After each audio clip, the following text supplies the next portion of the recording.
the gap. I'm Rachel Schreyer with BBC Trending and File on 4. I've been investigating a treatment programme targeting long COVID patients online. Its author claims a wealth of evidence suggests its special process can help people recover, using their thoughts to change their bodies.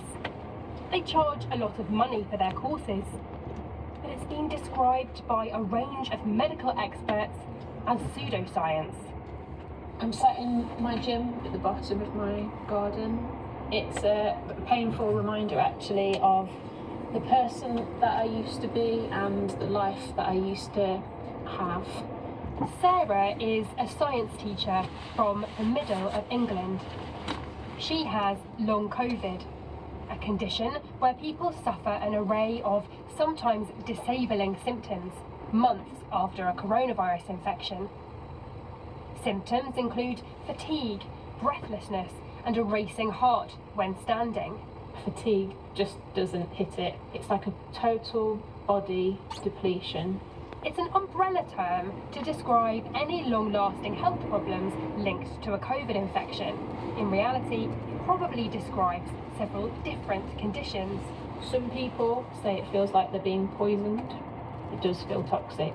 There's still a lot we don't know, but scientists have got some important answers about what causes the condition in the last couple of years. They found evidence in some people with long COVID of heart and lung damage that can be seen on scans, of persistent virus hiding in the body, of changes to the immune system that can be measured in blood tests. And there are theories about what could help, but no approved treatment yet. I went completely down a rabbit hole on YouTube of people who have recovered from long COVID. You're probably watching this because you're suffering with long COVID and you'd love to find some solutions. But it's really not clear what might help. Then I think you're going to find this video really useful. The lightning process makes a particularly seductive promise that it can help people to recover from chronic illnesses, including long COVID, by retraining the brain. Its inventor claims to influence physical changes in the body. I've been hearing a lot of negative things about the lightning process. One medical researcher described it as brainwashing, but I've also started to see a lot of positive stories shared online of people saying they have recovered using the program. And the man behind the lightning process firmly denied criticism, pointing to evidence he said showed its beneficial effects. I had to find out for myself. Yeah, I wanted to get a bit more information really. I came across the lightning process and had long COVID. So, posing as someone with long COVID, I spoke to every working lightning process coach in the UK whose details were listed on their website. The stuff I have is quite sort of physical, like my feet will go blue. I just wanted to chat through to find out a bit more about how it works. I'd already seen evidence online of some lightning process coaches making some quite dramatic claims. Claims that people using wheelchairs were up and walking after 3 days of doing their special process. What's the sort of typical result you find? I gave a medical history based on interviews with several real sufferers and checked with a long COVID researcher. I've had a couple of seizures. Is it sort of appropriate? On the phone, some of the coaches were more cautious. A couple even advised me the treatment was not proven or officially recommended. But the majority made much stronger claims about what was causing my long COVID and how their program could make me better within days. I'd gathered enough evidence to take my investigation a step further, to go undercover and secretly record a lightning process training course, so I could really understand what they were teaching people. Excellent, we're going to try one now.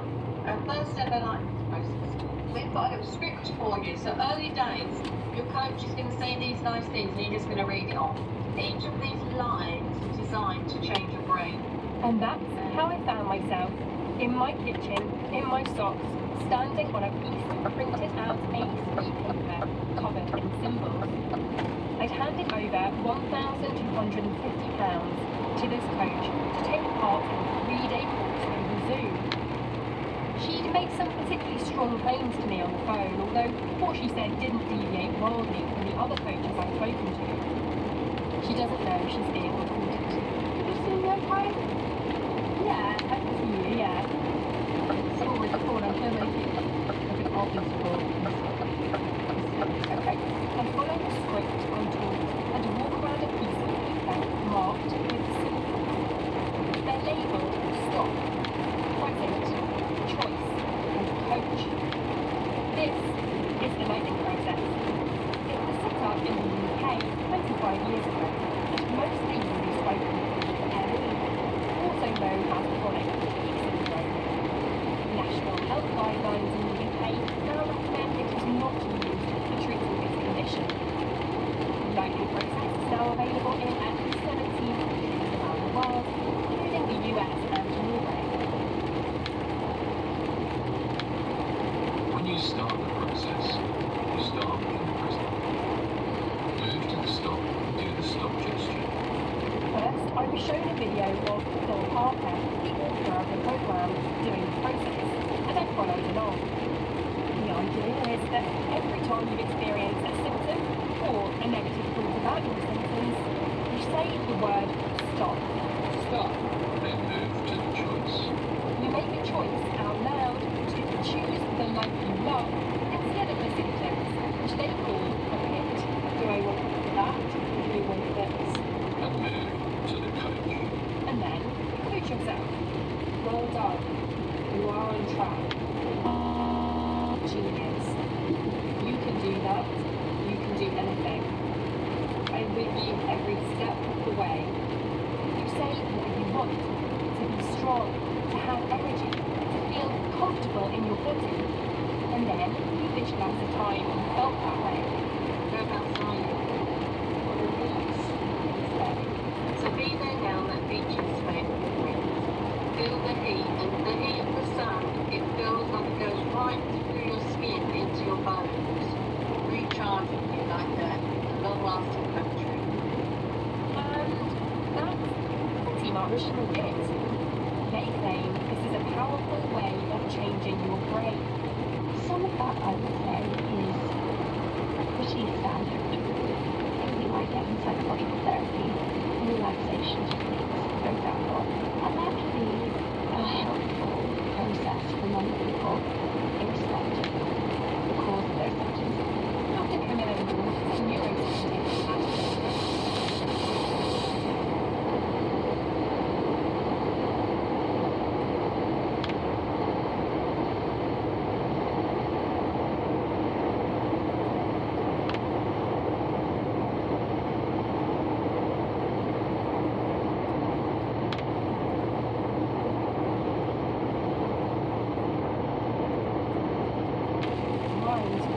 Instead, its founder says it takes a psychoneuroimmunological approach as a way for the brain to influence positive changes in the body. But there seems to be a contradiction when some coaches do appear to be quite clearly teaching people that beliefs are contributing to their continuing symptoms. You had the virus, you got ill, but your body did not get well, it was stuck in running the neurological pathways of fatigue, brain fog. It's actually your body now, this time scale, should now be being well. It's your thoughts about your symptoms, your worry about whether it's ever going to go, that's what keeps the neurology going in the eye. And that's what keeps the symptoms going. Yes, exactly. Not only did my coach say my thoughts were maintaining my symptoms, she also told me quite explicitly that there was nothing physically wrong with my body. That's despite having no apparent medical qualifications or asking for access to any of my test results. They are visible, they're real symptoms, but they're not caused by physical things anymore. They're caused by neurological things, they're got stuff. It's your brain keeping them going, not the virus. They're right that the brain can create symptoms of physical ill health, but I think it's a lot of time to say there's nothing something of don't something you can actually check. Extensive scientific research shows lots of people with long COVID have a wide range of different physical changes in their bodies. But while Dr. Nord describes the lightning process as veering into pseudoscience, she doesn't think we should throw the baby out with the bathwater. We shouldn't dismiss the possibility the brain plays an important role in the experience of symptoms. We know this to be the case across medicine. Stress can have very profound physical consequences on intestinal symptoms, on immunological function, such as all over the body. So maybe it's One of the most scientifically shaky claims we understand the lightning process coaches make is that using negative words can trigger symptoms, and using positive language teaches the brain to experience positive sensations too. Let's get into the other side, the sparkly Disney side. It's coming up with a vocabulary for the sparkly side because all of our vocabulary has been about the other stuff. I'm afraid now we've strayed very, very far from neuroscience to what I would call neurologics. Kind of abuse of neuroscientific terms in order to give quite simple psychological techniques a kind of sheen of science about them. I put a series of questions about my findings to Phil Parker. He said that blame and ignoring symptoms had no part in any approach to health, and that the lightning process was about compassion. He also said the lightning process does teach long COVID is physical, and that it was not about changing mindset, but about using the brain to influence beneficial physiological changes. Symptoms were not caused by anything physical was a message Sarah took loud and clear from her coach. I did the lightning process first week in January 2023, and then about 10 days later I experienced 2 seizures one night, but because I've recently done the lightning process and my brain, I just completely normalised and just kind of ignored those really scary, horrible, terrifying seizures that I had, and I didn't seek medical attention. Sarah doesn't know what caused her seizures. It's not clear whether it was related to long COVID, and there's certainly no suggestion it was actually to do with the lightning process. But she says her experience on the course led her to ignore them. I just thought that I was part of the process, but so yeah, didn't seek any medical advice, whereas I should have. Lightning process founder Phil Parker said it was always disappointing when some people don't find a benefit in a treatment, but that this was a possibility with all treatments. Sarah says she followed their advice to the letter for months, but it didn't make her feel better. Quite the opposite. Whenever I do any kind of exercise or even just do quite a low level of activity, I see quite immediate worsening of symptoms. We put some specific claims to Phil Parker that were made to us by his coaches, but in an email, Dr. Parker, not a medical doctor, told us our questions were informed solely by the rumours and misinformation circulated by what he called anti-recovery activists. Dr. Parker suggested criticisms of the lightning process are part of an anti-recovery agenda, pointed to research papers he said supported its effectiveness in some people. I knew that I was essentially well within 2 hours during the lightning process. Wow, that's quite extraordinary. Rachel Whitfield is one of those people who says she did find real benefit in the lightning process. Many people I've spoken to have found social media support groups a source of great comfort and information. But Rachel found them frightening.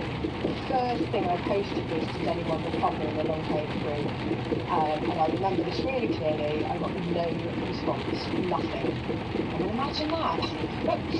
And so at my absolute worst, I thought that recovery was impossible. I thought I'd completely ruined my life. She believes in her case it was mainly anxiety driving her symptoms. Rachel says she now spends a lot of time on the groups trying to get the word out in the hope of helping others like her to get better. But it doesn't always go down well. I've actually been kicked off various non-COVID groups for sharing my story. Rachel Whitfield thinks the possible benefits of the learning process aren't being shared enough online. But Sarah wishes she'd known more of the other side of the learning process when she started it. I'd say don't waste your money. I'd say it's really low quality research, and there's other things that you could try which are similar for free. From her point of view, there is only one way to stop people ending up in unproven treatment programs that may not help and could make their symptoms worse. More and better information about which treatments do work. I do feel hope. I've always have felt hope because this is a treatable condition for sure, but I feel really frustrated and sad that it's going to take so long. We need clinical trials now. They should have taken place already. That's it from BBC Trending this week. This episode was presented by me, Rachel Schreier. The producer was Paul Grant. It was mixed by Gareth Jones. And the editor...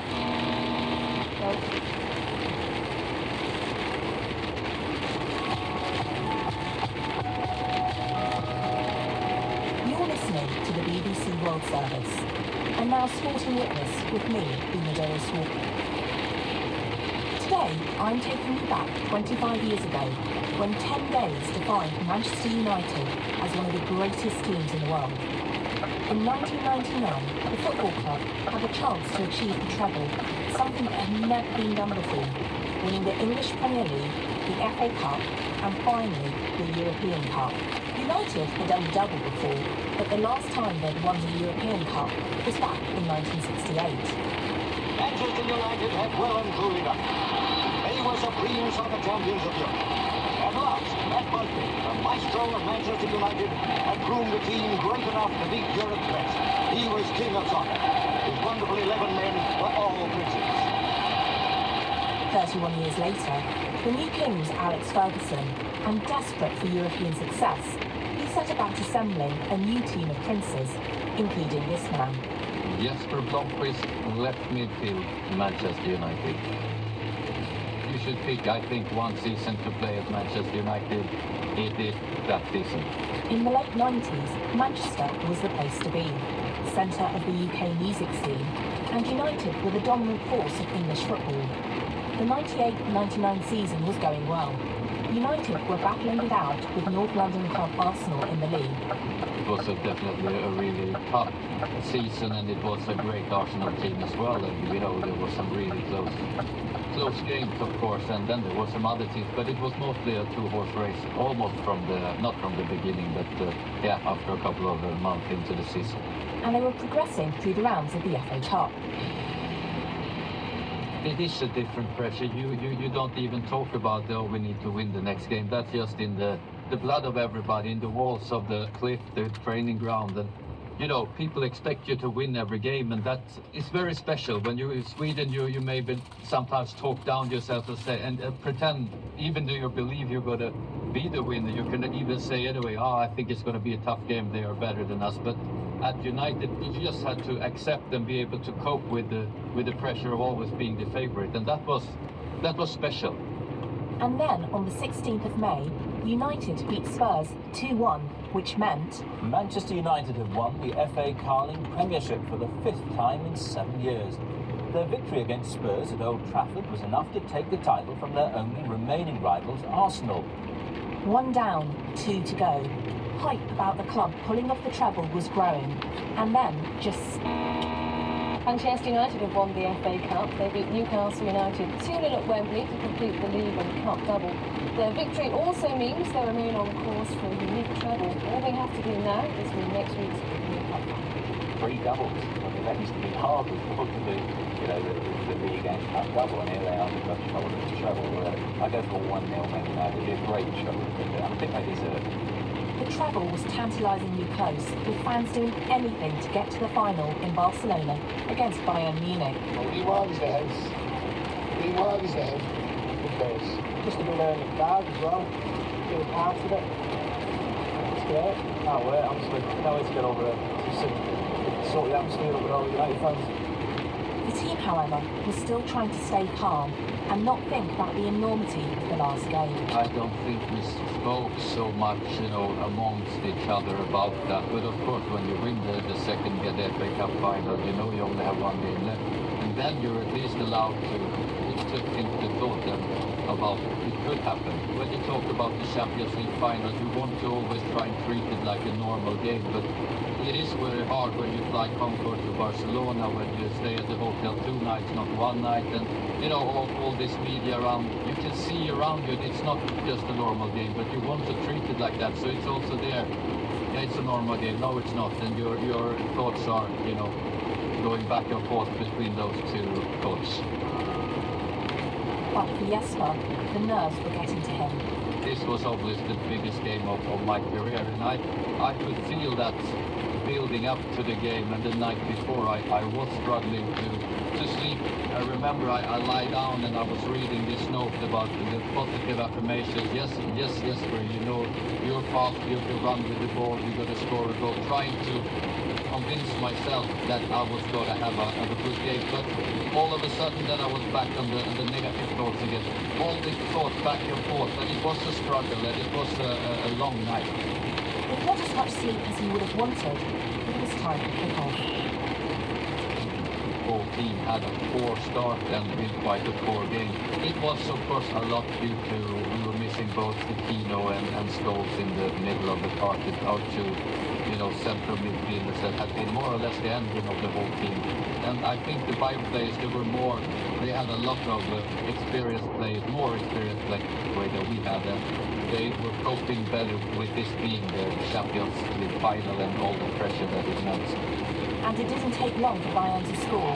Just 6 minutes. Being the goal down, United couldn't find any fluency at all. And Alex Ferguson chose his carefully at half-time. He was quite calm inside, and then instead when we were walking past the cup, he said, take a good look at this. This might be the last time you see it if you don't start to play better.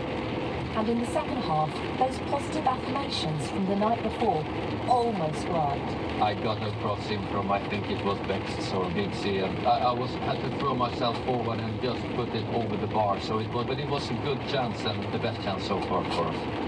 But it just wasn't coming together for Jesper. I felt I wasn't doing as well as I knew I could play. Physically, you could almost feel it, that the legs were a little bit more heavy and you weren't as clear and focused in your head.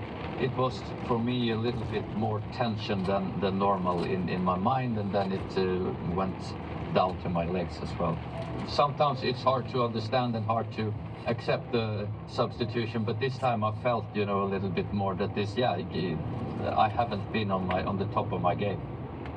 In the 67th minute, Jesper made way for Teddy Sheringham, with Ole Gunnar Solskjaer coming on in the 81st. There were 3 minutes added on, and if things stayed the way they were, United's treble dream was over. Injury time came round. Beckham took a corner. Giggs on his right foot didn't hit it cleanly, but it fell to Jesper's replacement Sheringham, who swiped at it and put it in the bottom corner of the net. United had equalised, and somehow momentum has shifted. We would never give up. As long as there were time left on the clock, we would have a chance. At 1-1, it looked like United had forced extra time. But then, with 43 seconds left of injury time, United and Solskjaer showed the world what they were made of. You euphoria and everybody running around hugging each other and screaming. And, you know, I see the pictures now afterwards, and it's just pure joy. And what strikes me even more is the faces of the bio players, that they cannot believe what happened. You know, it's even more when you see their face. Something really, really big that's happened, and something unbelievable. 25 years on, how does Jesper remember that night in Barcelona? When I look back now, I feel more and more proud for every day. It's nice to be able to look back and see that, and say that you were a part of that team and that treble season. We had a great result. If I wouldn't have been subbed and Teddy come on, we might not have won the game.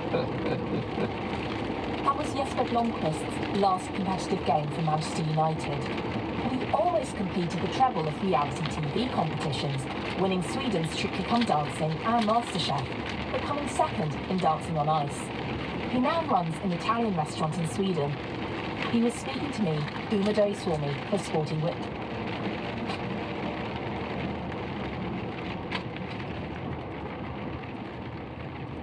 This is the BBC World Service, with incredible stories about footwear. Imelda reigned as First Lady of the Philippines for 20 years.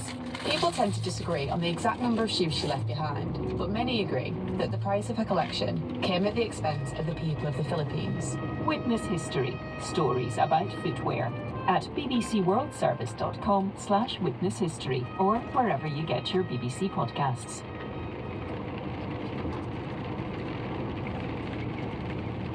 In 30 minutes, the documentary. The world of esports, it is a wide and varied domain which has captured audiences around the world, and Denmark in particular are at the forefront of its growth. Join me, OJ Borg, as I explore Denmark's esports revolution. The newsroom is next. This is the BBC World Service, the world's radio station.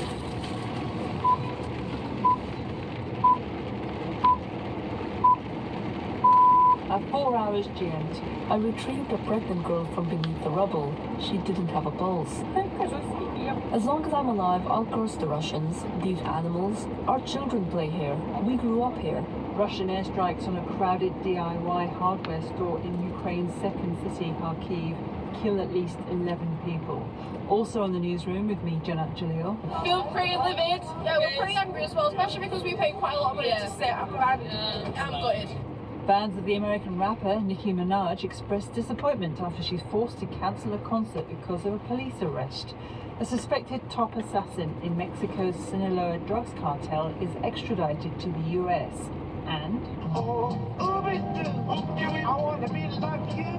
the Oscar-winning songwriter who created many of Disney's greatest hits, Richard Sherman, has died at the age of 95. That's all after this bulletin of world news. Hello, I'm David Harwood with the BBC News. The governor of the Kharkiv region in northeastern Ukraine says the number of people killed by a Russian strike on a busy DIY store has risen to 11. Russian forces have made gains in the Kharkiv region, as Jeremy Bowen told us from the city. The Russians are growing in confidence. They feel that they have a preponderance in terms of manpower and a strength in terms of firepower that the Ukrainians can't match. And that's why President Zelensky and others are using words like difficult and challenging. And I think it's really clear that this is going to be a very difficult summer for the Ukrainians, because those Western weapons, the best weapons, which are finally perhaps coming through, aren't going to arrive instantaneously and change the game. Mexico has transferred a senior figure in the Sinaloa drug cartel to the United States, one of the highest profile extraditions in recent years. Nestor Isidro Pedro Salas, known as El Nino, arrested in November in the northwestern city of Culiacan. The US Justice Department describes him as one of the cartel's lead assassins. Protesters have clashed with Israeli police in Tel Aviv during the latest anti-government rallies demanding the return of hostages held by Hamas in Gaza. There were similar protests in cities across Israel. Some people were arrested after they allegedly left the approved demonstration site. These protesters in Tel Aviv were sharply critical of Prime Minister Benjamin Netanyahu, who is also known as Bibi, and his government. I came here to protest against Bibi and his corrupted regime, which is destroying step by step the whole Zionist dream. We hope that this open regime, this open government will cease to exist and will go to election to recreate our faith in this democracy. The hip-hop star Nicki Minaj was forced to cancel a show in the UK on Saturday night after being arrested at Amsterdam's Schiphol airport. Ms. Minaj posted on X later that police had found pre-rolled joints that belonged to her security team. More detail from Anna Holligan in The Hague. We had an update from Dutch military police in which they confirmed 41-year-old American woman had been arrested. They didn't name her for privacy reasons, but we have all of the details from Nicki Minaj's social platforms. She was arrested on suspicion of exporting soft drugs. Eventually, Nicki Minaj was fined and allowed to continue on her journey, hoping, of course, to pick up with the rest of her European tour. I believe there's a date in Birmingham on Sunday, so she and thousands of fans will be hoping she can make that. Reporting from the Netherlands. World news from BC. A volunteer firefighter and a forestry official have appeared in court in Chile accused of starting huge wildfires earlier this year. More than 130 people were killed in the Valparaiso region during the country's worst natural disaster for more than a decade. Burkina Faso's military government has announced it will extend its rule for another 5 years. The state-owned broadcaster said the country's ruler will also be able to contest the next presidential election. Ibrahim Traoré had earlier promised to restore civilian government by the middle of this year. Weather officials in Bangladesh have issued warnings to coastal districts after a deep depression intensified into a cyclonic storm in the Bay of Bengal. Cyclone Ramal is currently centred about 400 kilometres offshore. It's expected to hit the coast of eastern India and southern Bangladesh on Sunday afternoon, with winds gusting up to 100 kilometres an hour. The American songwriter Richard Sherman has died. He was 95. Working with his brother, he was behind the soundtracks for some of Disney's biggest musicals, including Mary Poppins and The Jungle Book. Claire Runacres looks back at his career.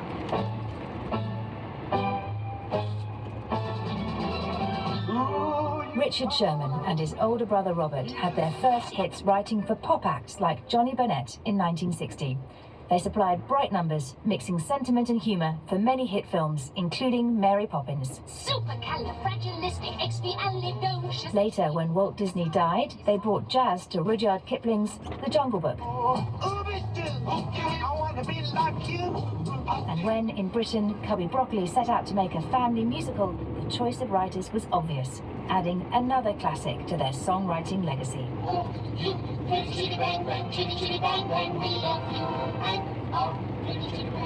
Richard Sherman has died at the age of 95. BBC News. Hello, you're listening to the newsroom on BBC World Service. A crowded DIY store in the Ukrainian city of Kharkiv has been hit by 2 guided Russian bombs that triggered a huge blaze and huge columns of black smoke. 11 deaths have been confirmed so far, with fears that number could rise even further as the store was full of shoppers on a busy Saturday afternoon. Dozens of people were wounded. Witnesses described scenes of panic. President Zelensky condemned the strikes as a brutal attack and pleaded again for more air defences.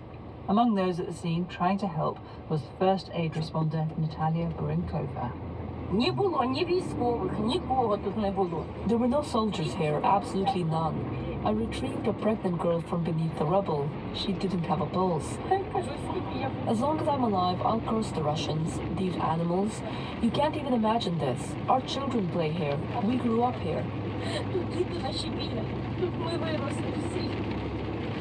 Cyril Amosky is a correspondent for the French news channel La Chaîne Info. He went into the building just after the attack, despite fears that there could be a second strike, a common feature of Russia's assaults.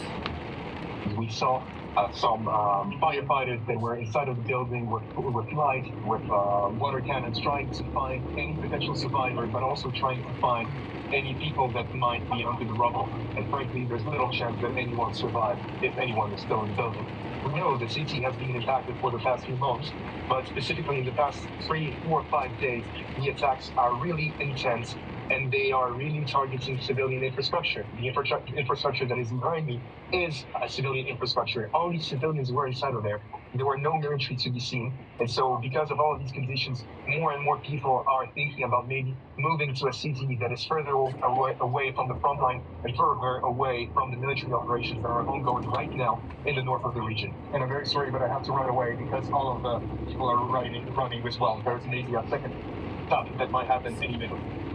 Journalist Cyril Amusky. Well, attacks in the city have increased in recent days after Russian troops stormed across the border earlier this month, opening up a new front in the northeastern Kharkiv region. Our international editor, Jeremy Rowan, who's also in Kharkiv, gave us this analysis. This is a frontline city, but actually people, like they always do in wars, try to get on with their lives. So on a fine Saturday, people were out buying plants, DIY stuff to try and fix up their houses when those in mid-afternoon, two Russian missiles of some sort hit the superstore, started a massive fire. This is a very battered city at the moment. The firefighters who were fighting the blaze there must be exhausted by now, and this is as well a really worrying time for Ukrainians. President Zelensky has said repeatedly that what they need are effective air defenses, which they haven't got. It certainly feels that way in this city at the moment. As well as that, the Russians are learning. They're not simply rushing forward and getting slaughtered by Ukrainian fire. They're being very clever in terms of electronic warfare, and they are challenging the Ukrainians, and they're also trying to take advantage of a window at the moment of opportunity, as they may see it, after delays in supplies of weapons. And I think that all this adds up to a difficult and dangerous summer ahead for Ukraine. Jeremy Bowen. It's one of the highest profile extraditions from Mexico to the US in recent years. A suspected top assassin in Mexico's Sinaloa drug cartel, Nestor Isidro Perez Salas, who was detained last year, is now in a US prison where he will face charges including conspiracy to traffic fentanyl, as the two countries work together to try to tackle the opioid drug epidemic. Our America's regional editor, Nina Swaby, has more. Nestor Isidro Perez Salas, also known as El Nini, is widely regarded as one of the top assassins in Mexico's Sinaloa cartel, who has now been extradited to the US and is facing charges of drug and weapon smuggling. And what has been seen as one of the highest profile extraditions in recent years, and this is because El Nini is viewed amongst some of the most ruthless Mexican drug figures, with the US Justice Department describing him as one of the cartel's leading assassins, who they say is responsible for the murder, torture, kidnapping of rival and witnesses, anyone who threatened the cartel's criminal drug trafficking operations. He's also accused of leading the Ninis, a really violent group of security personnel, and he personally headed security for the sons of the ex-Sinaloa cartel drug lord Joaquin El Chapo Guzman, and the officials now say it's these sons who are leading a very powerful faction of the Sinaloa cartel, who is the largest trafficker of drug fentanyl to the US. So he plays a huge role, or played a huge role, in the Sinaloa cartel, and specifically in the security and drug production and sales. Especially with fentanyl, which is a big and growing problem in the United States. What charges is he likely to face? He's been linked to drug and weapon smuggling, but he's also been accused of having a very large part in the production and the sales of this powerful synthetic drug, fentanyl, including in the US. He's also being shown as kind of a success, an example of what collaboration between Mexican and US authorities in this ongoing fight against drug trafficking can be. He was arrested in 2023 in northwestern Mexico, the heartland of the Sinaloa cartel, less than a week after President Joe Biden, the US, and President Andrés Manuel López Obrador of Mexico pledged a more collaborative approach to fighting drugs and specifically to fighting fentanyl. So fentanyl will be at the heart of the charges he will face in the US, with Joe Biden saying it is a good day for justice that he's been extradited. Mimi Swabi. Even as fighting continues in Gaza, Israel is reported to have agreed on a new framework for ceasefire talks, which ground to a halt earlier this month after Israel launched a military operation in Rafah. This despite repeated pleas from the US and other allies not to go into a city which had become a refuge for more than 1 million displaced Palestinians. Palestinian medics say more than 40 people have been killed in the latest Israeli attacks on Gaza. On Saturday, Hamas said it had captured an Israeli soldier in Jabalia in northern Gaza, a claim denied by Israel. From Jerusalem, here's Paul Adams. Ceasefire talks look set to resume sometime in the coming days. Reports in Israel suggest that American, Qatari and Israeli officials have agreed on a fresh set of proposals to put to Hamas. A senior Palestinian official told the BBC that Hamas was willing to respond to any new offer, but repeated the group's core demands: a permanent ceasefire and a complete Israeli withdrawal from the Gaza Strip. In the meantime, fresh airstrikes have been reported from Rafah, where Israeli troops and armour remain close to but not yet inside the city itself. And in a war where videos on social media have captured a lot of attention, the Israeli army said it was investigating one in which an unidentified reservist threatens a mutiny unless the government pursues what he calls complete victory over Hamas. The video has been shared by Yair Netanyahu, the Prime Minister's son. The army said it represented a serious violation of military orders. Hamas also released a video today, the latest in a long line of cruel propaganda messages designed to play on the emotions of the families of hostages it still holds. It showed the blurred images of what Hamas said were captives killed by Israeli action in Gaza and said that time was running out. Paul Adams. The French President Emmanuel Macron is arriving in Germany today for the start of a 3-day state visit. Although President Macron visits Germany regularly, this is the first French presidential state visit there for 24 years.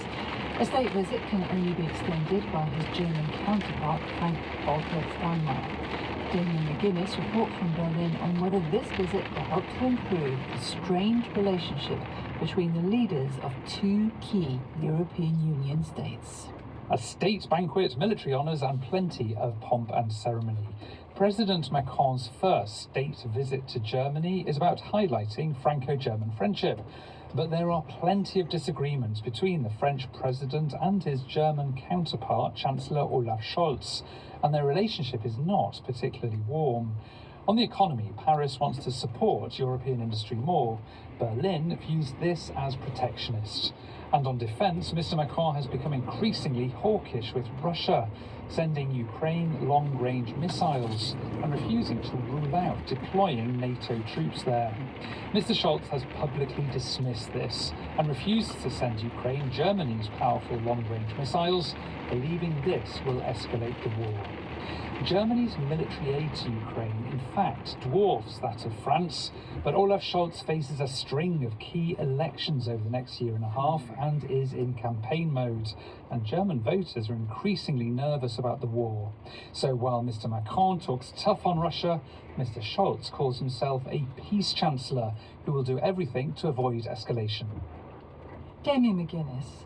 And staying with France, the top prize awarded at the Cannes Film Festival, the Palme d'Or, has been won by the American comedy romance Anora, directed by Sean Baker.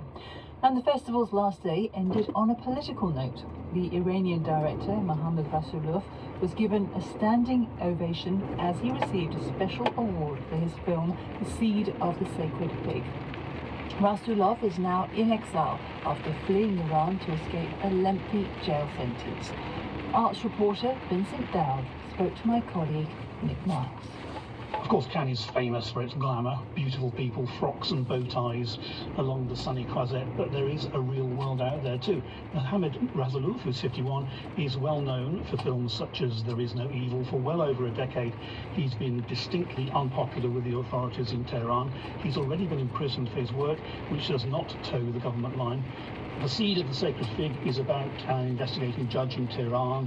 It was already out of favour with those in power anyway, who were made even more unhappy to hear it was going to be seen at the world's most important film festival, which I think came as news to them. The director was told to withdraw it from Cannes, sentenced to a long jail sentence and flogging indeed.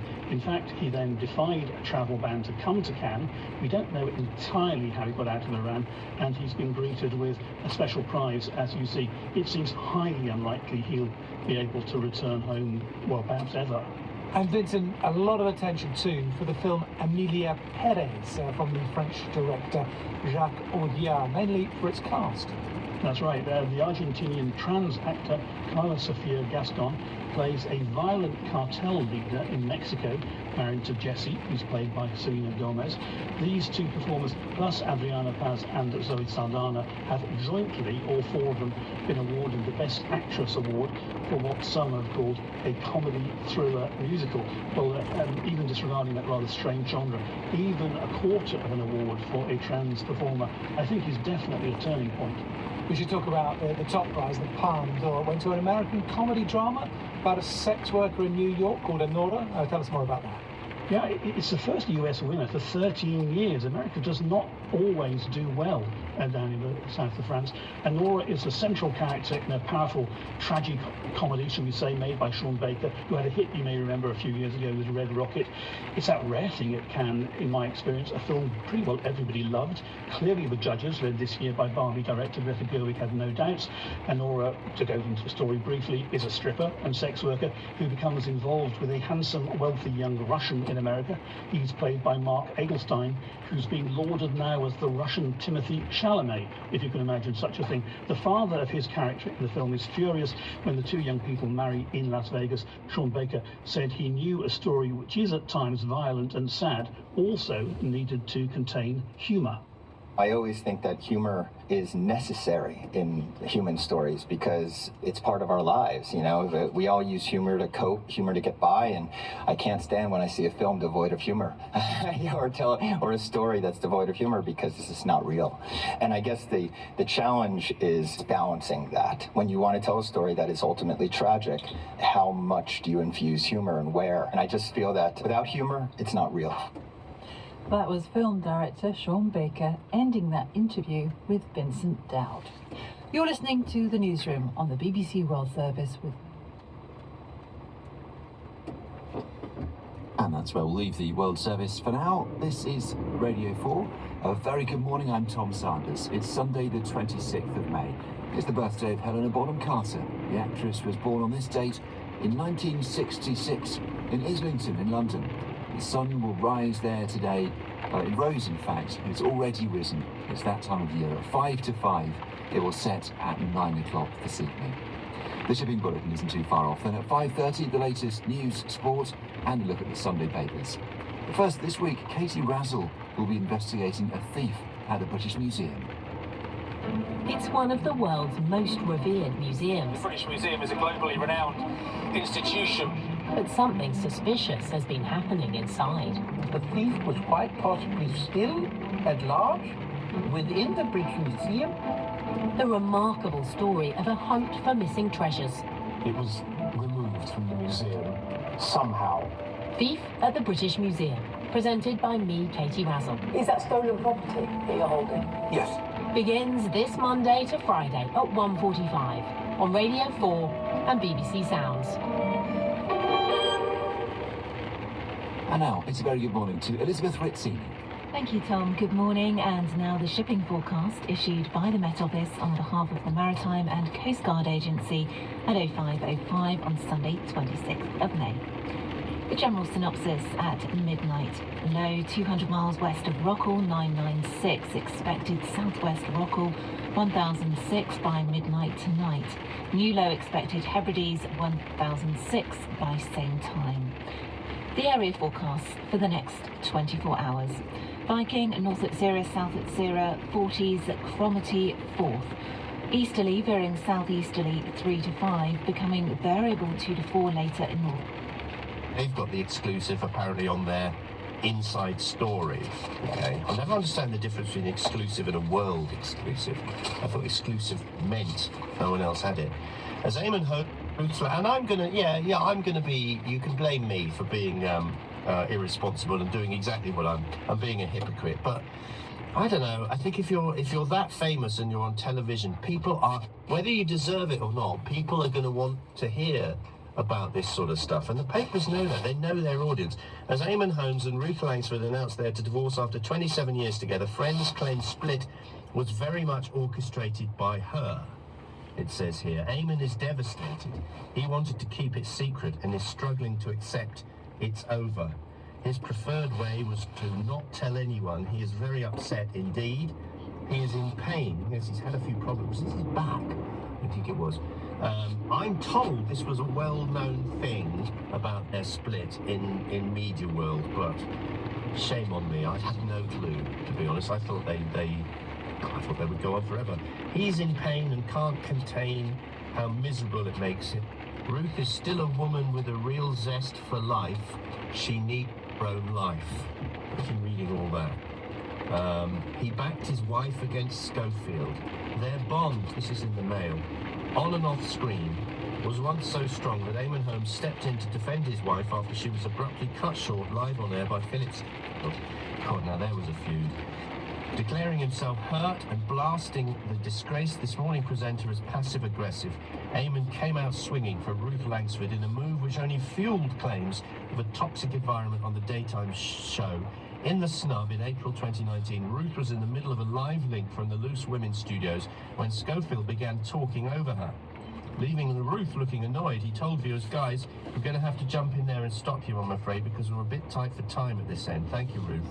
The clip went viral on social media, with Ruth heard muttering, I only had about 2 more words to say. Eamon was said to have been furious at the public slight. Well, you know, we cut people off for time reasons every hour. God, imagine if we were cutting off celebrities. Get over it. It's telly. You've got to stick to the clock. Anyway, she made a formal complaint about Schofield to ITV bosses that year. Surely it wasn't just about that. And the couple failed to attend the This Morning Christmas party. Anyway, I could go on. If you want to read it, it's in the papers today, your paper of choice, whichever one it is. So I'm asking, do you think, I don't know whether this is phone in or not, it might be a texter. If you want to phone in, please do, but we've got loads of other subjects to keep us going, so it doesn't really matter. So if you want to talk about this, do celebrities deserve a private life? Let's keep it as open as 0345 6060 973 is the number to ring. It is also, as you must know by now, the same number, 0345 6060 973, to send a brand new spanking WhatsApp message. And you can do that with a video or even with a still photograph. That's on the same number. You can text us if you prefer that, 84850. You can message me on X. I'm not going to say formerly Twitter anymore. I think we've got past that, don't you? Because we're quite media savvy, you lot, on this station. Message me on X at LBC, or you can ask your smart speaker. Others are available. We prefer Alexa. Alexa, send a comment to LBC. Send a comment and please include your name. Cossie says, Ruth and Eamon have had plenty to say about Harry and Meghan. They can have no complaints about any publicity that they receive. You see? So if you give it out, you got to be ready to accept it. Oh, listen to this one. I don't only normally read sort of crazy ones because it's all a bit sort of feels sycophantic, but this is lovely. Okay, so nice to hear you, Ian, on the weekend, as you always touch topics day to day that are real life and people's lives. Thanks for such honey sweet voice. Lord bless your parents who brought you into our lives. Wow, that's amazing. But thank you. That's just lovely. That's lovely. I wouldn't normally read that out, but anyway. Arthur says, I was waiting for this to happen a few years. Eamon's miserable, a right wing, an anti-woke. Oh, yeah. Ruth, from what I've seen on Loose Women, is feminine and caring and fluffy and warm, says Arthur in Wolverhampton. All right. Do they deserve to have their private life splashed over the front pages? No. Should we expect it? Yes. And would they expect it? Yes. Here's Rose in Croydon. What do you think, Rose? Well, I just think she's been so nasty to him, always. Why? Whenever they were on television, they were together, she always put him down. He quite liked that, though, didn't he? No. No? He's sort of a bit masochistic in a way. No, I don't. No? Oh. No, I just don't think you do that. No, I don't like her. Okay. No. Does she deserve to be on the front page because her marriage is broken up? I don't know about that. I just think I'm not surprised because she was never nice to him. She was in public, on TV. She was pleasant. And for that, I didn't like her. That This Morning programme really is toxic, isn't it? All hating each other. Oh, you could say that, yeah. I think so. Okay, lovely. Any other subjects you want to talk about? What's got bigger and what's got smaller in modern life? No? I don't think so. Strange travel news, places that don't exist? Just please stay on LBC. Stay on LBC. I love your program. I've had loads of offers if management are listening, but I'm loyal. Whenever you're on. Double my contract. Sunday presenters tend to be miserable. Sunday presenters tend to be miserable? What, like the Archbishop of Canterbury? He does some presenting on a Sunday, I gather, as they mostly do. Yeah, no. Lovely to do. You stay, yeah. Don't you go changing. Never read about celebrities, says Bill. But I know, when it says VM, is that voice message? Is that what that means? Bill, VM. He's left a voice message. Does that mean? I never understand what Bill VM means. Why people's names at the bottom of text are different to the actual name of the texter. In stuff, don't listen. You don't have to listen to that. Never read about celebrities, but I know my behaviour could present me as a louche figure, good word, if I was a celebrity, says Bill. I have some sympathy in that respect, although he who lives by the sword. I just think sometimes I think they cross the line. I think this is fair game, to be honest. I think if you're a golden couple and you present yourself as a couple who present together, all lovey-dovey, and then you split up, people have a right to kind of know about that, because real life is real life. I don't want to hear all the details, and I certainly don't want to know how their son is dealing with it and all. That's horrible. I remember when... Oh, what's the name of that singer with the Greek name? The lady who was done for drugs in one of the programs. N-Dubs? Was she called? What's her name? Lisa. Elisa. No, you'll say it again. Talisa. Thank you very much. Sorry, the T was cut off as you pressed down the talkback button. So it's like, Talisa. What? Talisa, yeah, Talisa. I felt really sorry for her. She was done one day. Because she was basically the victim of a trap. I don't know what the equivalent of a drug trap is, but not a honey trap, but basically someone kept saying, can you get my mate some no. And she's a singer in a band. It was like, if you really want, yeah, someone who'd befriended her. And then they kind of came out and I think it was the Fake Shake, actually.